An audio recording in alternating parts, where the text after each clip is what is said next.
All right, so now I'm recording.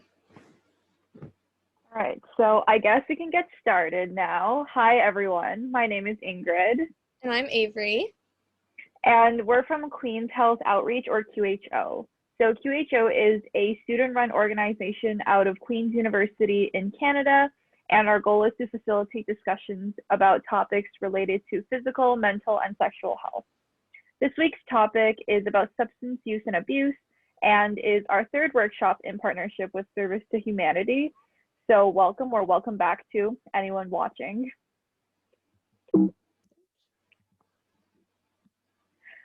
Before we move on, we'll also just give some time to Ryan and Shanta, our collaborators at Service to Humanity, to introduce themselves, say anything they want to say, etc. Hello, good afternoon. My name is Shanti Youngkam. I'm the coordinator of Service to Humanity, and welcome to the other session of our workshop in collaboration with the QHO. Correct. And I hope that our session be beneficial to each and everyone who would be listening to this. And also it would be a learning experience too. Hi everyone, good afternoon. My name is Ryan Baguret. Once again, I'm very happy to be here on this online platform and this forum once again. As this workshop prolonged, this is the third session, and I'm hoping it be another success.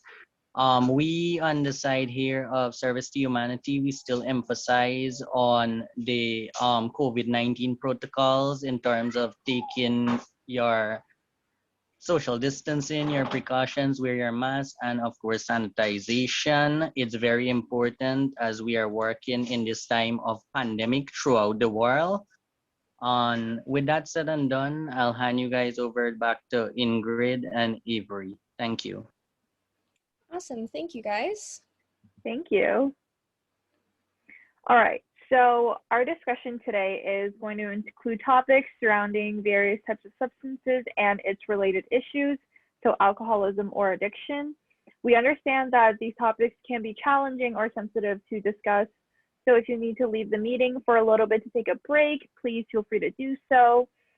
In addition, we want to emphasize that we are a student-run organization.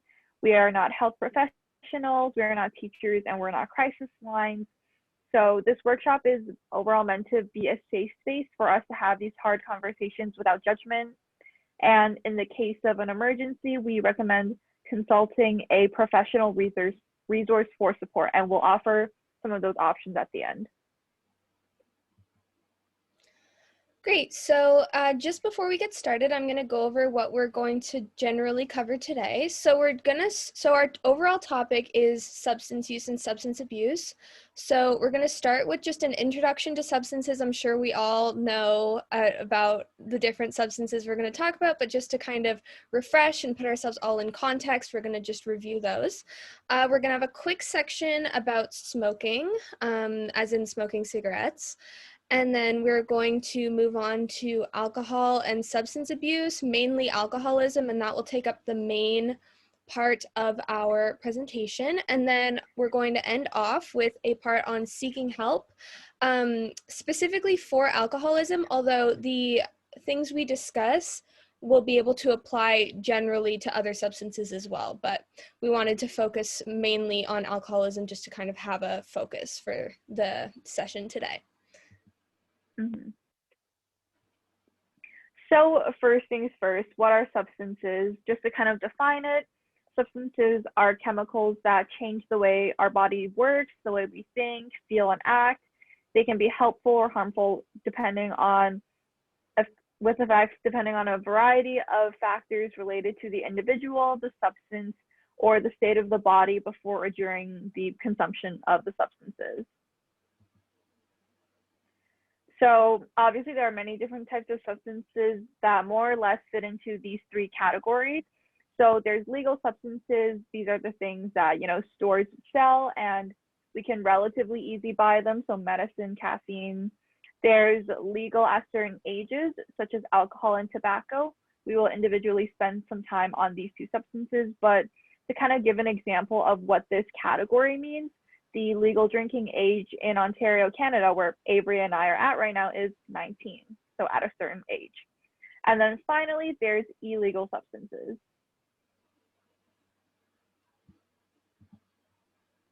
So these substances are defined as illegal because of various factors that you guys can take a look at on the screen, but basically they are highly addictive, they have different short and long-term health effects, and most importantly, illegal substances are the most likely to be laced with other chemicals or drugs.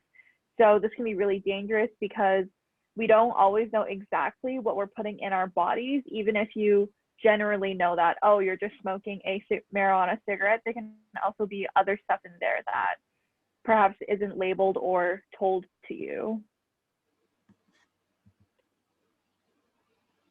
So there are many reasons for trying substances or starting to use them regularly, varying for everybody across genders, ages, social statuses, etc. So with some of the negative side effects that we've talked about in mind, we may ask ourselves, why do people use substances? And so we're going to quickly do a brainstorm activity on why people use substances. I'm sure this can be anything from a broad example to something specific. One example I put down is to help deal with stress, and this is especially relevant during COVID because there's a lot of uncertainty. We are put in social isolation, and there's just overall a lot of stressors in our life that we've kind of never had to deal with before. Ooh, sorry. Okay. Whoops. Avery, did you want to edit it while I just kind of monitor the chat? Yeah. So if anyone has any ideas about why people may use substances, and it doesn't always have to be a bad reason, like maybe one example I can think of is just for fun, for socializing kind of things. Like people often like to drink to socialize, and that is totally okay and can be really fun, as long as it's safe. So maybe social. Definitely. In the chat, I'm seeing they can make us feel happy, definitely. That kind of goes into what we were saying about the social and fun aspect, boredom and curiosity. Yep. Pressured by others, that's a really good one. Yeah, that is a really good one. Oh, did I misspell that? By others. These are all really great examples. And I like that we have both like positive and negative ones, just to show that there really are such a wide variety of reasons to use. Trying to look cool. Oh, yep. Oops, sorry. I've got a lot going on my computer at the same time. So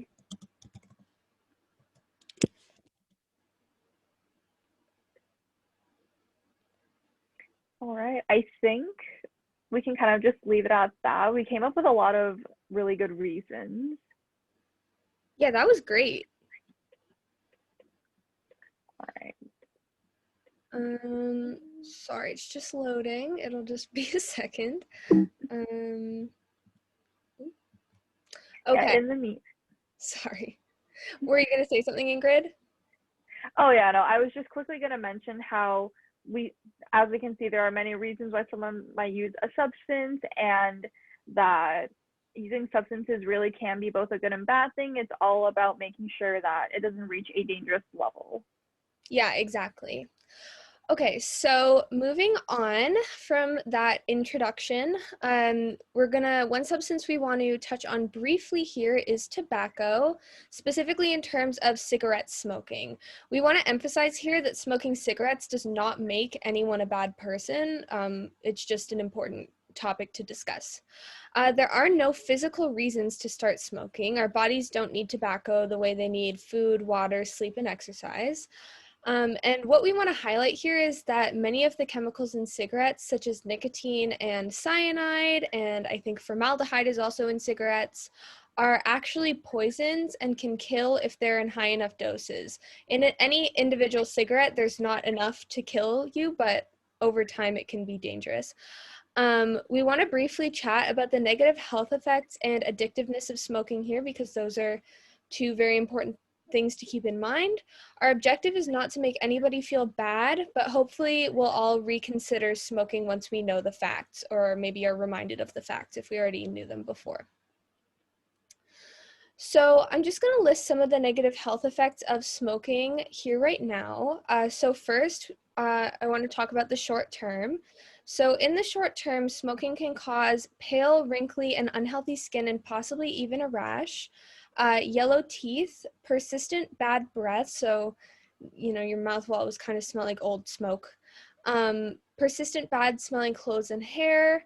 It can actually also cause reduced athletic performance because smoking can cause your heartbeat to rise and your circulation to decrease, and it can also cause a shortness of breath, so it can make it hard to catch your breath if you're trying to exercise. It can also increase your risk of injury because it reduces your body's ability to make a protein called collagen, which is found in your tendons, in your muscles, in your skin. So if you aren't making it as well, it can make it hard to recover from injuries. And then also an increased risk of illness, such as colds, flu, bronchitis, and pneumonia, so things that tend to infect our lungs. Can be made worse by smoking.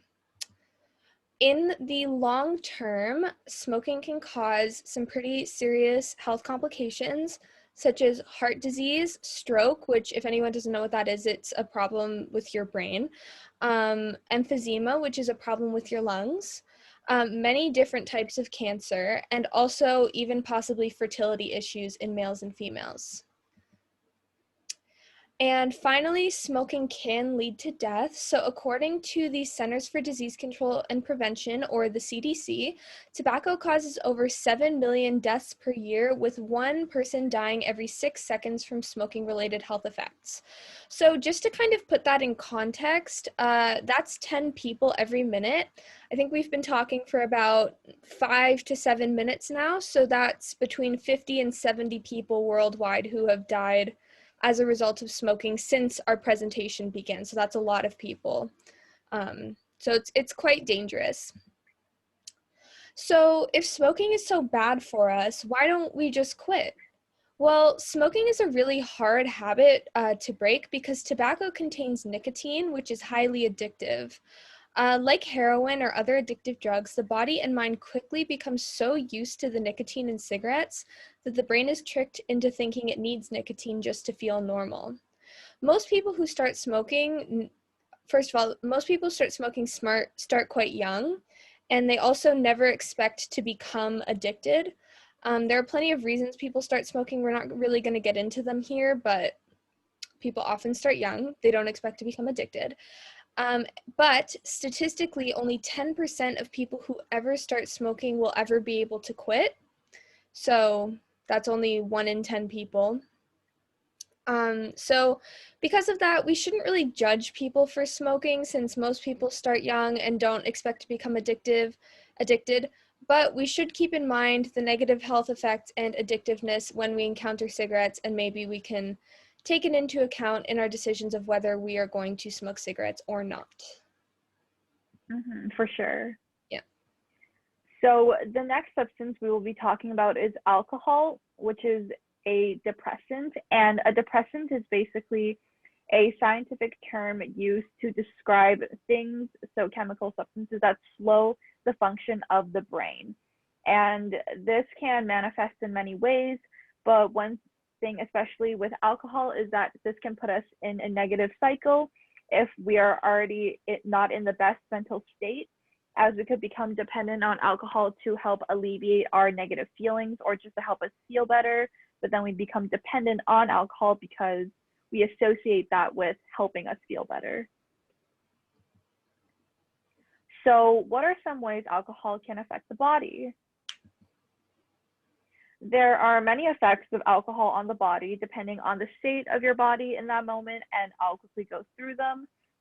So intoxication describes when noticeable changes occur to a person after using alcohol. So this is the stuff that's like somebody is stumbling, they're slurring their speech, but this could also be a change in their behavior. So maybe they're a lot more energetic than usual. Maybe They get a lot more angry, sad, happy when drunk, etc. So alcohol poisoning then describes severe intoxication. So this is when violent vomiting, extreme sleepiness, unconsciousness, difficulty breathing, and seizures happen. And if none of these issues are attended to, this could lead to potential death. So hangover describes the severe headache, nausea, vomiting, muscle ache, and or dehydration due to drinking and excess of alcohol. This is very commonly felt the morning after, where you're waking up and your body is just very tired from consuming too much alcohol the night before. And so as we can see, when someone drinks, they are not as in control of themselves and their body, and this can lead to long-term health effects even after that immediate instance. So physical effects include liver and kidney damage or heart disease, and also emotional factors such as chronic anxiety and depression, or potentially aggressive behavior in the long run. So overall, just kind of keeping in mind that there are many effects of alcohol and the body, and it's not always to the point of alcohol poisoning, as we can see with intoxication. It's once again just a matter of drinking smartly and just to ensure that it never reaches a point, or not necessarily never, but just to ensure that you don't put yourself or maybe the other people around you in danger. Yeah, we want to emphasize drinking's not bad, just gotta be careful and smart about it. All right, so now that we've talked a little bit about alcohol, we're going to go over substance abuse and addiction before kind of diving deep into alcohol abuse and alcoholism. So starting off simple, what is substance abuse and what might it look like? Well, substance abuse means using a substance, such as alcohol, in the wrong way. So we know drinking for fun is totally okay as long as we make safe, healthy choices. And drinking for fun is not necessarily substance abuse. Substance abuse means the repeated and excessive use of substances, alcohol or others, any of the ones Ingrid mentioned before, to achieve a certain effect. So that's repeated and excessive being the key word here, use. And one quick distinction we'd like to make is between substance abuse and addiction, because there are some similarities between the two terms, but there are distinct differences. So what makes addiction different is that addiction is when substance abuse has gotten to that point where they've used it so excessively that the person no longer has control over whether or not they can use the substance. This can be seen physically, psychologically, or a combination of the two, but the overall idea is that the person has gotten so used to the substance to achieve a certain effect that they no longer feel normal without using it. Yeah, so now that we've kind of got those general definitions out of the way, we want to dive specifically into alcohol abuse and alcoholism, and this is going to be the focus of the rest of our workshop.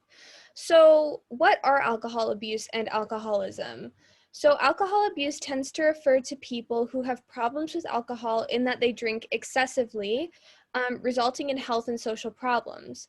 But it should be important to note that they do not display the dependence and loss of control that alcoholism can cause. Alcoholism is compulsive and uncontrolled drinking of alcohol affecting the drinker's health, personal relationships, and social standing. People who suffer from alcoholism or alcoholics have a physical dependence on alcohol and rely on it to function. Alcoholism is considered a medical condition. It's considered an addictive illness, and it can be fatal. So the thing about alcohol abuse and alcoholism is that many people who abuse alcohol may not be aware that they have a problem. So what can alcohol abuse actually look like? I want us all to take a second to think about what alcoholism might look like, so what someone who is suffering from alcoholism might do, or how they might act. And we're gonna just jot down a few ideas from our brainstorm on this slide, and then we're going to go over some of the things that we thought of on the next slide. So I'll just This could also just be overall red flags, such as things that people are doing that could lead to alcoholism. Yeah, so Ingrid, do you mind monitoring the chat? Yeah, no problem. Drinking in excess, definitely. Drinking in excess. One idea I had was drinking alone. Oh, yep, we just got that in the chat. Okay, great. Drinking alone, drinking every day, definitely. Every day, yep.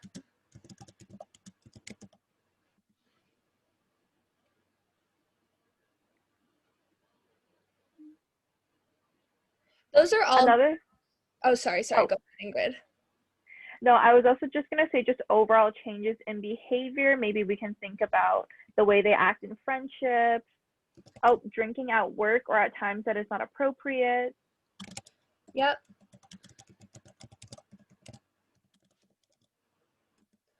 Yep, pulling away from family and friends, definitely.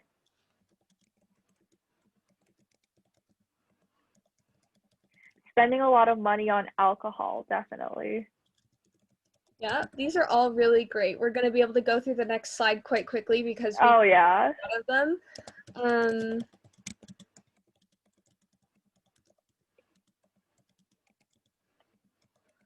All right, I think that's probably enough. Those were all really, really great ideas. I'm very impressed. So that is great. It's just loading. Just give it one quick second. Okay, yeah, so just to go over, we have 9 main signs and symptoms of someone who may have alcoholism. Everybody is different, so some people may have different signs from this, some people may have these signs, but not all of them, but they're important to keep in mind. So one is craving and feeling like they need alcohol, drinking alone or even in secret. Developing a tolerance to alcohol, that's not one we mentioned before, but that means that they need an increased amount of alcohol to produce the same effect. Excessive use of alcohol to the point of extreme intoxication. So it's important to remember that that amount of alcohol can depend on the person. So for someone, 5 drinks maybe would be enough for them to be extremely intoxicated, whereas for someone else it might be more like 10 drinks. Losing control of their drinking, so that's kind of where that addictive piece comes in. Wanting to quit but not being able to, again, kind of that loss of control. Giving up on other activities such as work or leisure because of alcohol. Continued drinking alcohol despite problems such as losing their job or getting in trouble with the law. And then finally, this has to do with the physical dependence of alcohol, but developing withdrawal symptoms when they stop drinking. So withdrawal symptoms can include headache, sweating, nausea and vomiting, insomnia, so not being able to sleep, rapid heart rate, hand shakiness, and anxiety. This is distinct from a hangover that Ingrid mentioned before. Some of these symptoms will overlap things like a headache and nausea and vomiting, but that's usually just after you've drank a bit too much after maybe a night with friends. For someone with alcoholism, it's when they stop drinking for a prolonged period of time, they will experience these symptoms, or they might experience these symptoms. So if you or a loved one are displaying any of these signs, it may be time to seek help because they do indicate a problem with alcohol. So these are just things to look for. Definitely. So with alcoholism, there is not a single known cause. There are many plausible factors that contribute to the development of alcoholism. And as we can see on the screen, we can have 1, 2, 3, or all of these causes, and the causes can even be connected and influence each other. So genetics describes certain genetic factors passed from parents to their children that may make a person more vulnerable to alcoholism or other addictions. But this does not mean that someone with a parent with alcoholism will definitely develop alcoholism themselves. That's really important to remember because genetics do not 100% cause alcoholism, nor is there, a singular gene that causes this. but instead it kind of just describes how the child can be put at an increased risk due to family history. So with negative emotional states, this describes things as high levels of stress, anxiety, or emotional pain, kind of what I talked about before about using substances like alcohol to lower this emotional pain. This also has a biological component. So for example, certain stress hormones are related to alcoholism. So it is overall a pretty nuanced process. It's not always 100% up to the choice of somebody to use alcoholism just because they're emotionally in pain. So psychological factors are a little bit different. This is involving having a low self-esteem. Maybe they have a pre-existing mental disorder that makes them more likely to abuse alcohol. This can also have to do with their environment and other people in their lives abusing alcohol, which then promotes excessive drinking in their own minds. And finally, with sociocultural factors, the kind of glamorous or almost normalized way that drinking alcohol is portrayed in advertising, movies, and songs may send the message that it's okay to drink excessively. Because while it is definitely okay to grab a drink or two with your friends, there's nothing wrong with that. It's just, once again, a matter of excess and making sure we don't use it to dangerous levels.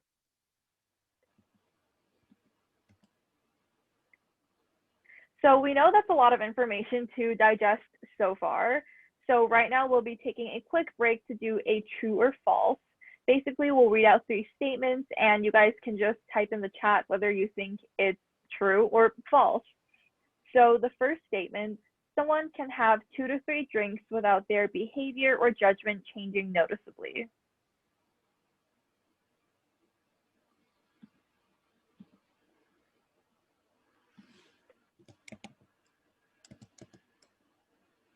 All right, I'm seeing trues. I'm seeing false in the chat. So this one is actually false. Alcohol changes behavior and judgment after the first drink. The impact just varies depending on the person. So kind of like what Avery was talking about before with tolerance. 2 to 3 drinks may be nothing for one person, while it may get them to intoxication for another person. And other factors include how much they've eaten beforehand, their environment. So maybe if they're drinking with other people, they may exhibit more obvious changes in behavior. They may want to drink more. And finally, weight and height also differs how much alcohol affects a person. So second, true or false, alcohol can be good for someone in small amounts.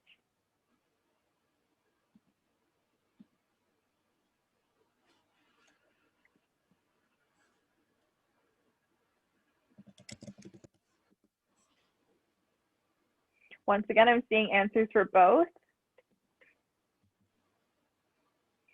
So this one is false, and this is actually something that I thought was true beforehand too, but there is actually no evidence that suggests alcohol in small amounts has health benefits when applied to young people.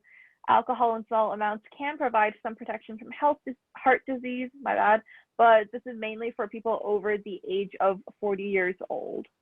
So definitely not applicable to all people. Yeah, I think I've heard that one too. It's something I hear a lot, so I was like, yeah, definitely. Yeah, and finally, alcohol is responsible for the most drug-related deaths among young people.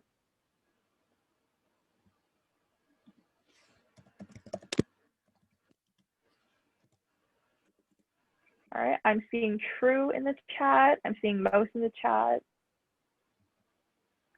And this one is true. Alcohol is responsible for the most drug-related deaths amongst young people, and there's several reasons for that. So injury is much more likely to occur after drinking alcohol, even in small amounts. Once again, we're going back to that idea of losing control over ourselves, our behavior, impaired judgment.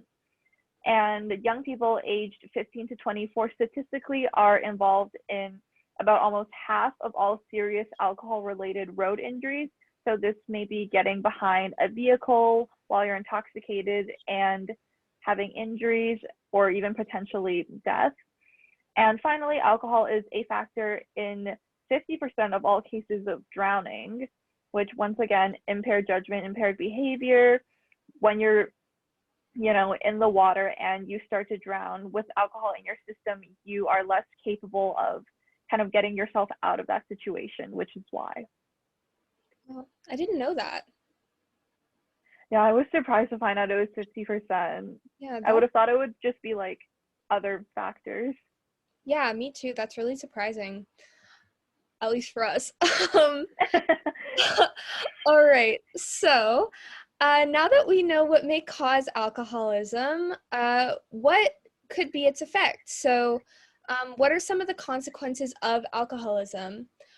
And once again, this is alcoholism, not just drinking. We want to be really clear on that distinction because we don't want people to think that we're against drinking because that's unrealistic and I don't know. So anyway, what are some of the consequences of alcoholism specifically? Well, generally speaking, the consequences can be divided into categories of mental consequences and social consequences.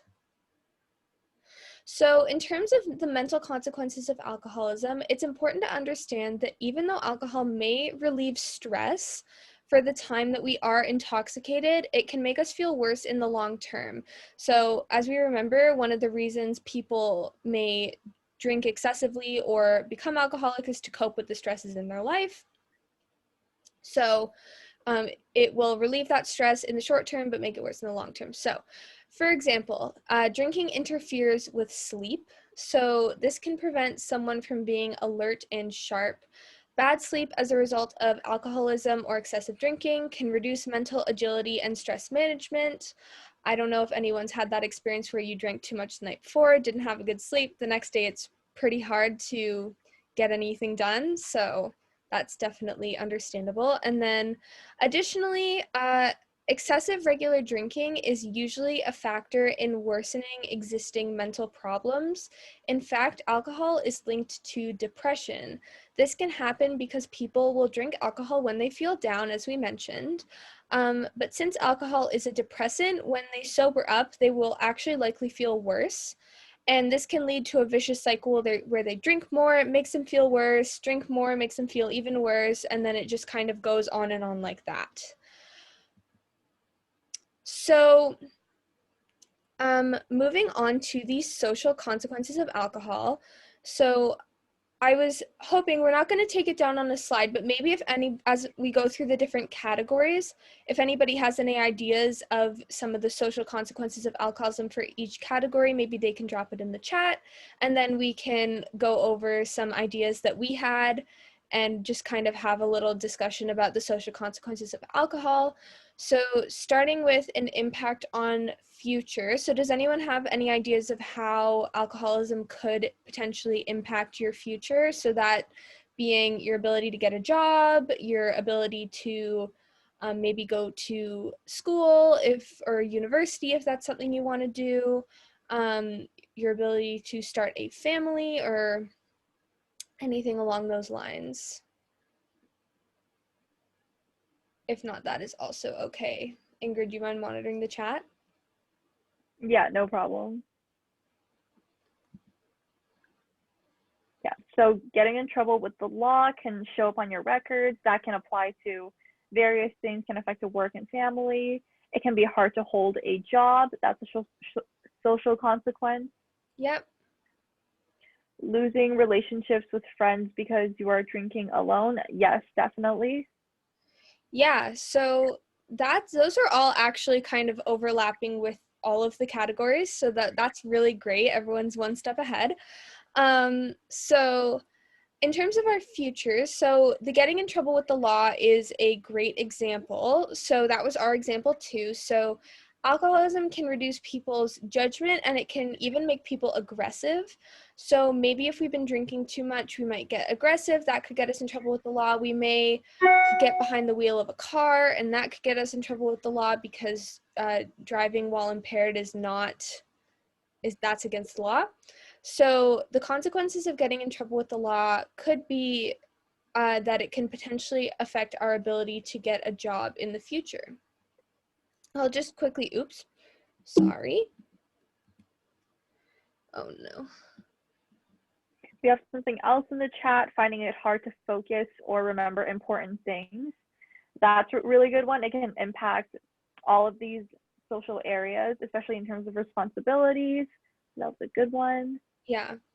So I'll just go over, so the impact on family and children. So firstly, alcohol is expensive, and if someone is an alcoholic, they may start spending all of their money on alcohol, which could leave little for their family. And then additionally, people who drink excessively are actually at a higher risk for premature death. I don't know if we had this one in the chat, but this can either be due to chronic health problems or possibly even accidents. And this can cause a lot of sadness for families, and it can even potentially leave children with nobody to care for them, which is a big problem. In terms of work and school, I think this one was in the chat. Drinking can affect someone's motivation to do work and even damage their mental function in the long term, rendering them unable to do work as well as they might want to.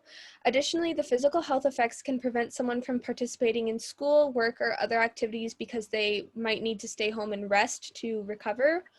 But if you are an alcoholic, or if we're alcoholic, then that would kind of be all the time.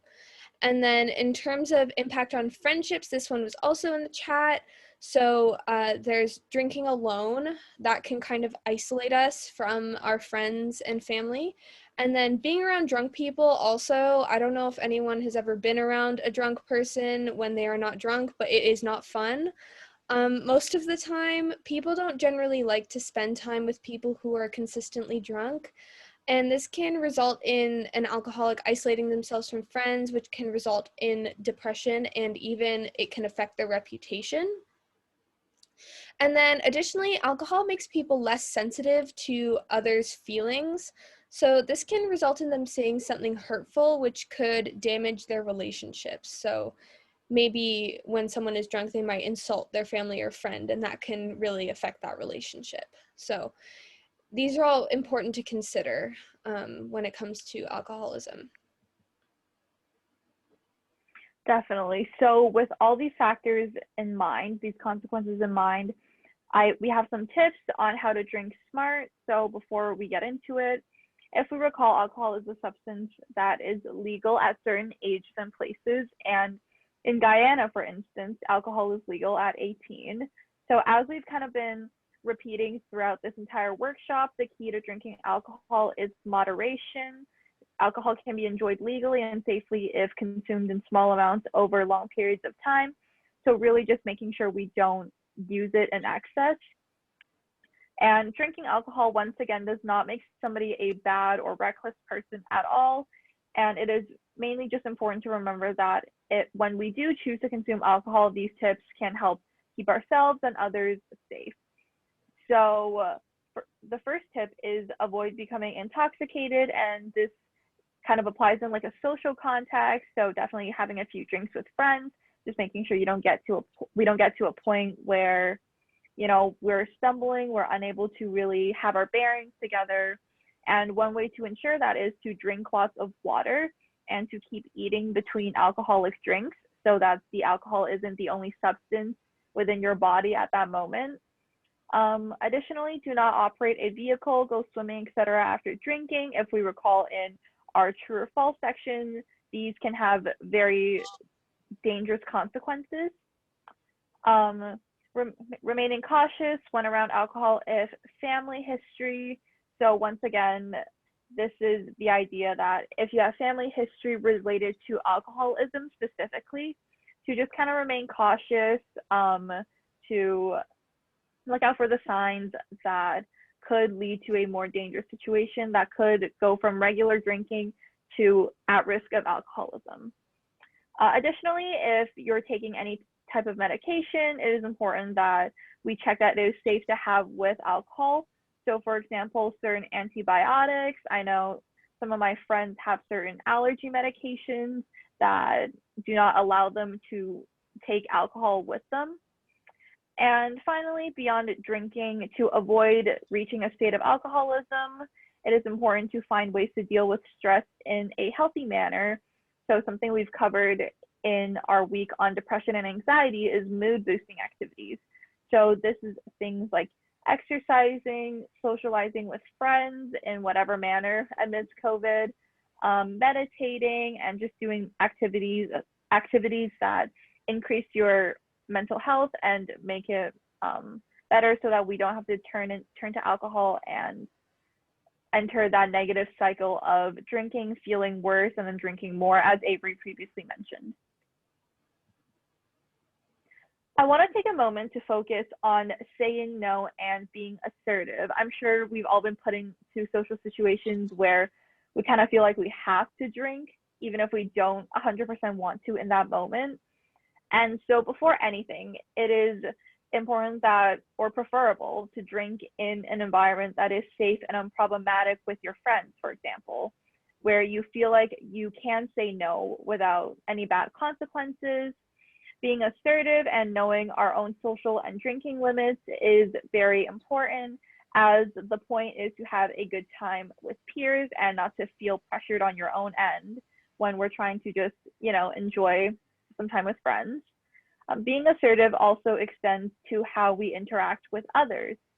So for example, maybe speaking up when a friend's behavior is starting to get worrying.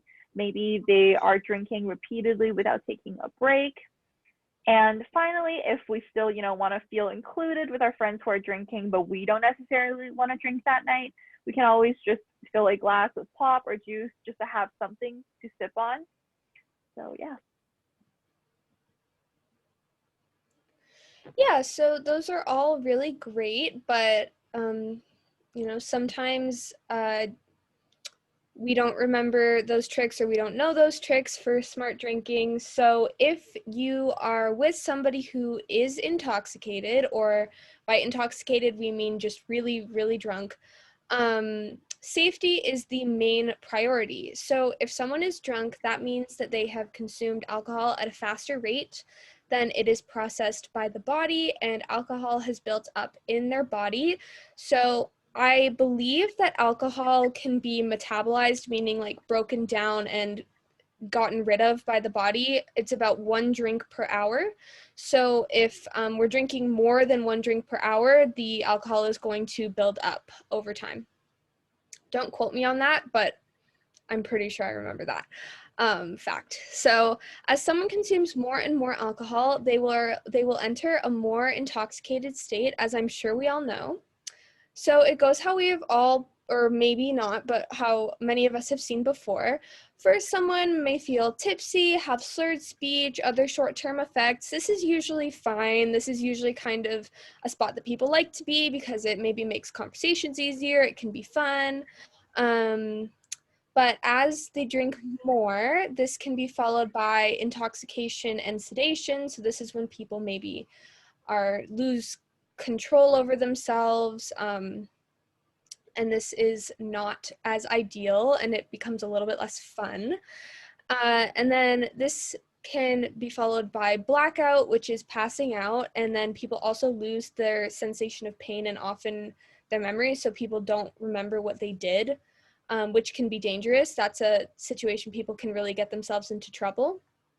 And finally, if people continue to drink after going blackout, this can actually lead to coma and death. And blackout is dangerous because people might continue to drink in blackout because they aren't aware of what they're doing. So it's dangerous. So our bodies can only handle a certain amount of alcohol, and anything exceeding this blood alcohol level could be quite dangerous and could lead to poisoning and death. As we saw in the true and false before, alcohol is responsible for the most drug-related deaths among young people. So this is a fairly common situation, especially among young people who maybe don't have as much experience with alcohol, which is why it can be so dangerous. So now that we've reviewed what happens when someone is intoxicated, what can we do to, we've gone over the smart drinking, but if that doesn't work, what can we do? So we all have a general idea, but there are several misconceptions out there of what to do when someone is severely intoxicated, and we wanted to go over it here. So we're going to do a quiz to go over the do's and don'ts when someone is drunk. So what I'm going to do is read out an idea of something to do when someone is drunk, and then please, if you know whether or not to do that, type in the chat either do or don't. So something we should do would be a do, and then something we shouldn't do would be a don't. So we'll start off with our first example. So do or don't, if someone is drunk, remain calm and try to be friendly with them and non-judgmental. Ingrid, do you mind monitoring the chat? Yeah, no problem. I'm seeing do's. Yeah, so this one is a do. I think it's pretty common sense that if someone is drunk, we don't want to freak out, and we want to just kind of help them stay safe. All right, do or don't. So this is kind of related to the last one, but should we panic if someone is drunk? I'm seeing don't. Yeah, so just like we said before, even if things aren't going to plan, please try to stay calm when somebody is, severely intoxicated, because panicking, it just isn't going to help. All right, do or don't. Look out for the intoxicated individual and make sure that they are safe.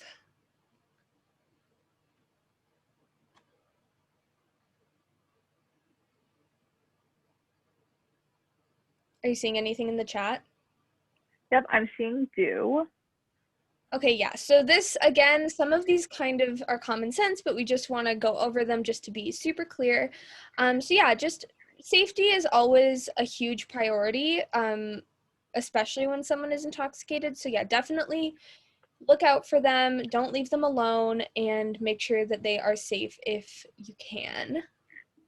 Okay, this one might be a little bit harder. Do or don't give someone a cold shower if they are severely intoxicated, or maybe dump their head with cold water or something. I'm seeing don't.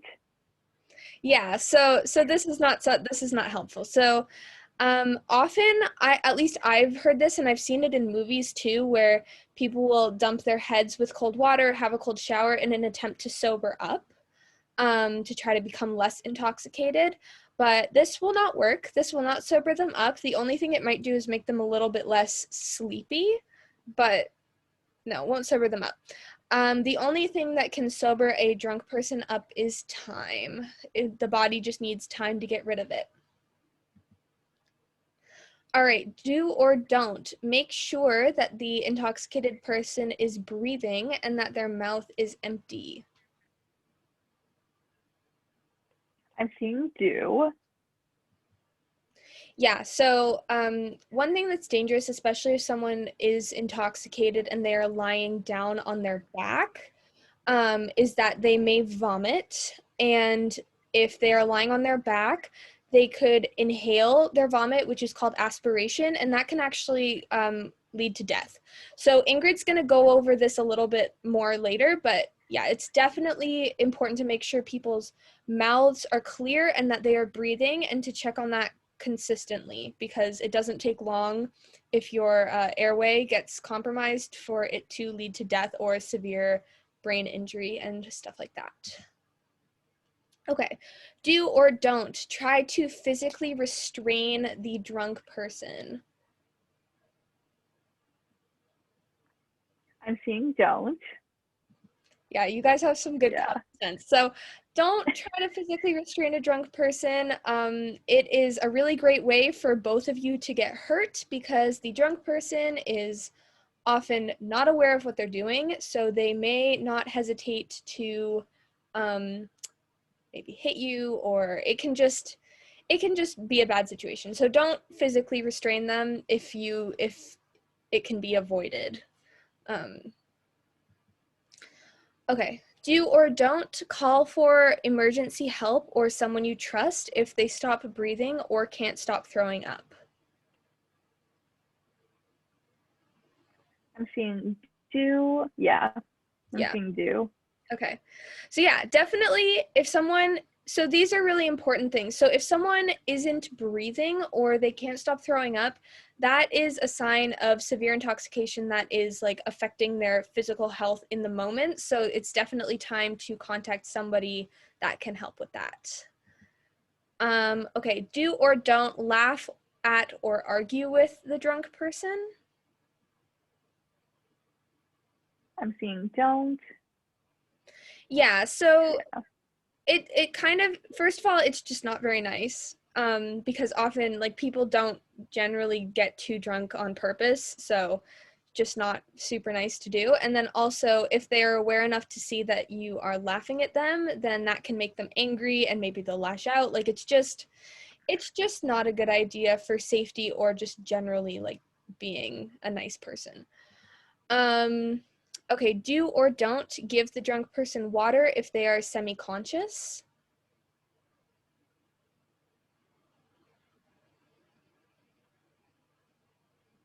I'm seeing don't. This one could be a little confusing, but Yeah, so this one can definitely be confusing because water is a good thing to give a drunk person, and if they are um just really drunk but they're still pretty alert, giving them water could be a good thing. It can help them sober up, it can help them not get dehydrated. But if they are semi-conscious, meaning that they are not aware and alert, maybe they're lying down, maybe they're, giving them water could actually lead to vomiting, choking, or aspiration because they just don't have good control over themselves at that time. And then, last but not least, we've kind of talked about this a little bit, but put them in the recovery position, do or don't. I'm seeing do's in the chat. Yeah, so this is definitely a great thing to do, putting them in the recovery position. It is a position that Ingrid's going to talk about more in a second, but basically it's an alternative to lying down on their back, and it can really be helpful if someone passes out, uh, to prevent them from choking if they vomit. Yeah, so Ingrid is going to kind of go over this more in detail now. Yep. So for the recovery position, we will be showing a video on how to put someone else in that position if they are unconscious but still breathing. That's key to remember because by putting them in this stable position, their airway is clear and their tongue gets out of the way. So fluids like blood or vomit can exit the mouth more easily. And this is actually a good thing because by doing this, we are preventing the intoxicated person from choking on these fluids had they just remained on their back.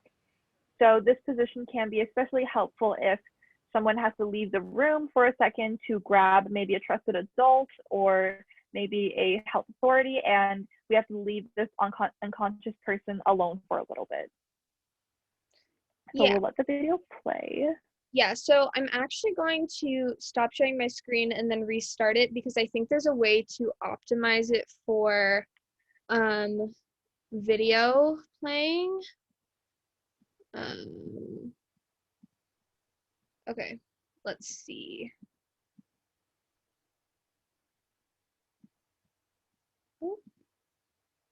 How to put someone in the recovery position.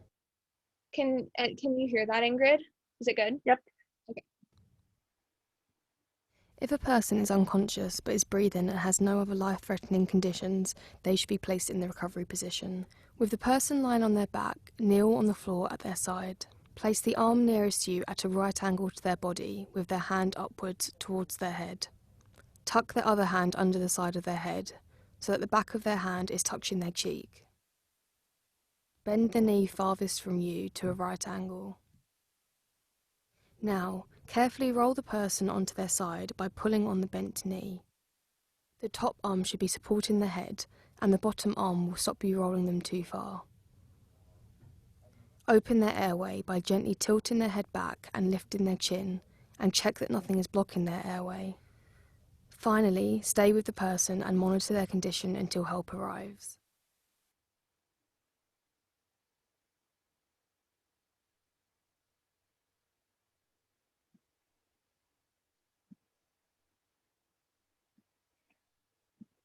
All right, so overall, I hope the video was kind of helpful in seeing how the actual position is, put into place by another person. And once again, just remember that that position is something you do when the other person is unconscious but still breathing. If they have stopped breathing, definitely, call the hospital or just get actual emergency professional help, because by that point, their life could be in serious danger. And so moving on, in our final section of the workshop, we will be talking about seeking help. And Avery kind of mentioned this earlier, but please note that while we will be specifically discussing seeking help for alcoholism, and so alcohol will be the substance in question, the information here can be applied to any type of substance use and abuse and how to seek help for those. So first things first, if someone is ready to admit that they have a problem with substance abuse, they have already taken the first step. It takes tremendous strength and courage to face alcohol abuse and alcoholism head on. It's a huge step to kind of admit to yourself, okay, this is having significant negative effects on my life. So reaching out for support is the second step, whether that be family, friends, community leaders, or teachers. And if we find ourselves being that friend, being that family member, it is important that we reassure the other person that they are brave for reaching out and that it is a valuable first step and that they are capable of seeking help and kind of improving their situation from there on out. So whether one chooses to go to rehab, rely on self-help programs, self-directed treatment, support is essential, and these are the people who will be supportive to you during your journey towards recovery. And recovery should not be a one-person mission. It is 1,000 times easier when we have people that we can lean on for encouragement, comfort, and guidance, because without this type of support, it can be very easy to fall back into old patterns, to fall back into that negative cycle when things get tough.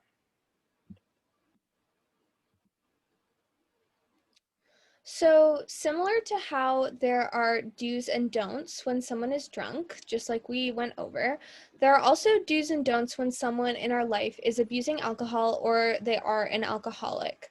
So, alcoholics are frequently in denial that they have a problem, so it may not be easy for them to recognize that they need help. Like Ingrid said, even acknowledging that you have a problem is a huge first step.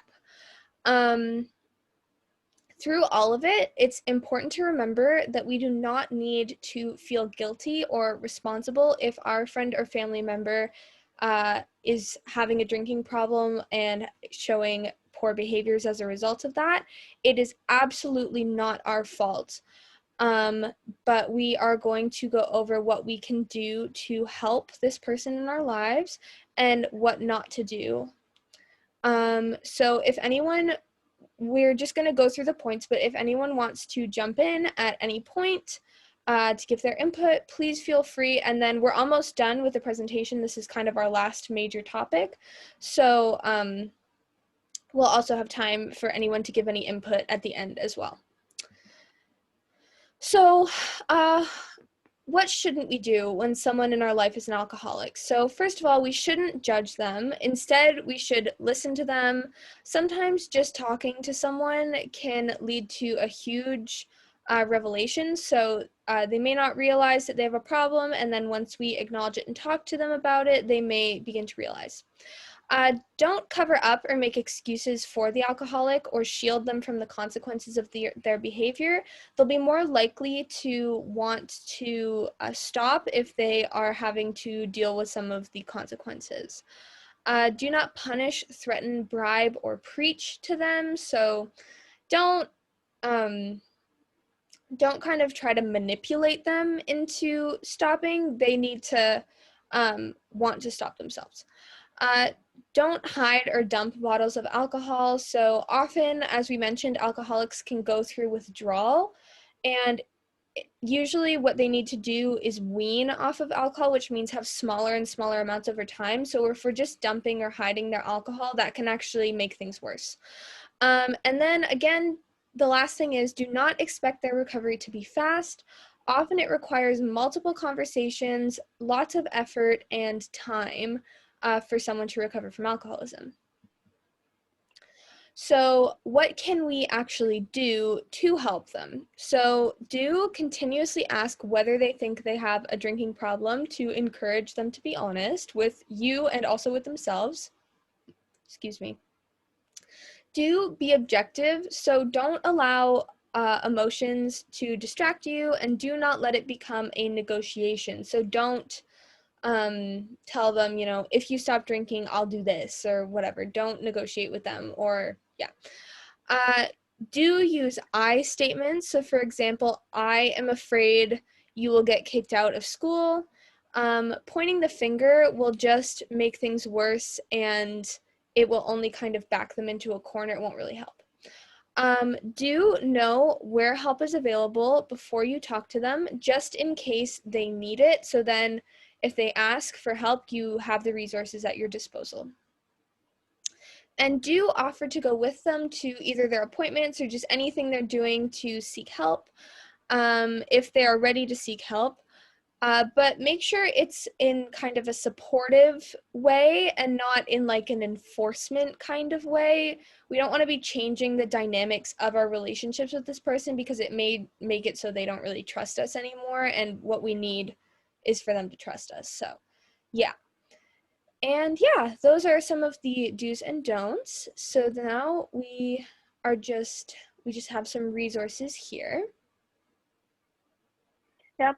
So this actually brings us to the end of our presentation, on the end of the information, the resources on the screen. We could just take a minute to write these down. We never know when these can come in handy, just for ourselves or our loved ones.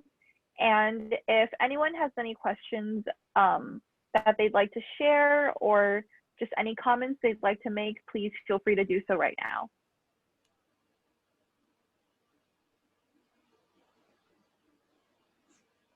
This can be in the chat, and if not, it's totally fine.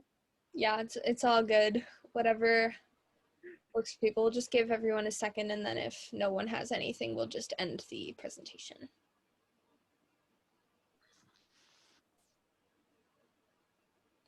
All right, that is fine. So I think that brings us to the end of our presentation. So once again, this was in collaboration with Service to Humanity, and we're very excited that we have the chance to do this. And I think I will stop the recording now.